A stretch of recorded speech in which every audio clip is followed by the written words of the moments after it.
A successful businessman was growing old and knew it was time to choose a successor to take over the business. Instead of choosing one of his directors or his children, he decided to do something different. He called all the young executives in his company together. He said, "It is time for me to step down and choose the next CEO. I have decided to choose one of you." The young executives were shocked, but the boss continued, "I am going to give each one of you a seed today, one very special seed. I want you to plant the seed, water it, and come back here 1 year from today with what you have grown from the seed I have given you. I will then judge the plants that you bring, and the one I choose will be the next CEO." One man, named Jim, was there that day, and he, like the others, received a seed. He went home and excitedly told his wife the story. She helped him get a pot, soil and compost, and he planted the seed. Every day he would water it and watch to see if it had grown. After about 3 weeks, some of the other executives began to talk about their seeds and the plants that were beginning to grow. Jim kept checking his seed, but nothing ever grew. 3 weeks, 4 weeks, 5 weeks went by, still nothing. By now, others were talking about their plants, but Jim didn't have a plant and he felt like a failure. 6 months went by, still nothing in Jim's pot. He just knew he had killed his seed.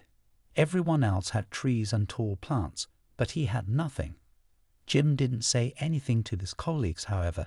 He just kept watering and fertilizing the soil. He so wanted the seed to grow. A year finally went by, and all the young executives of the company brought their plants to the CEO for inspection. Jim told his wife that he wasn't going to take an empty pot, but she asked him to be honest about what happened. Jim felt sick to his stomach. It was going to be the most embarrassing moment of his life, but he knew his wife was right. He took his empty pot to the boardroom. When Jim arrived, he was amazed at the variety of plants grown by the other executives. They were beautiful, in all shapes and sizes. Jim put his empty pot on the floor, and many of his colleagues laughed. A few felt sorry for him. When the CEO arrived, he surveyed the room and greeted his young executives. Jim just tried to hide in the back. "My, what great plants, trees, and flowers you have grown," said the CEO. "Today one of you will be appointed the next CEO."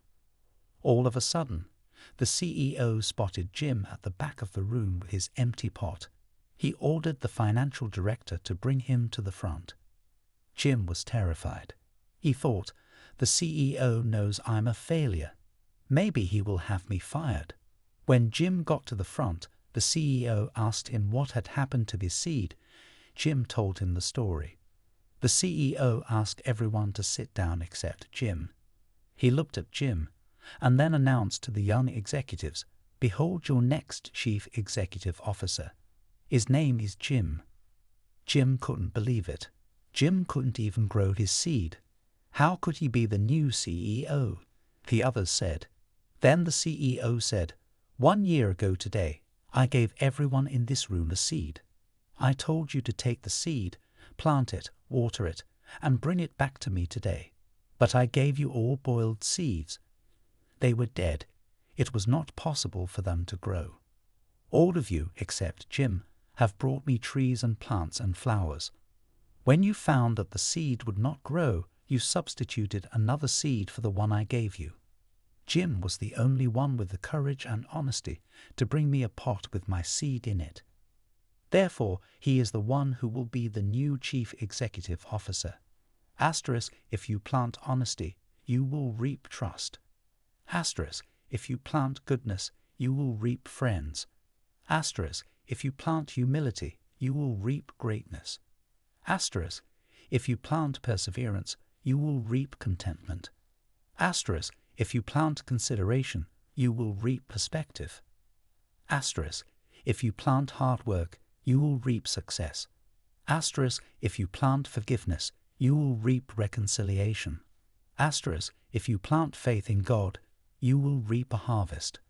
So, be careful what you plant now. It will determine what you will reap later. Whatever you give to life, life gives you back.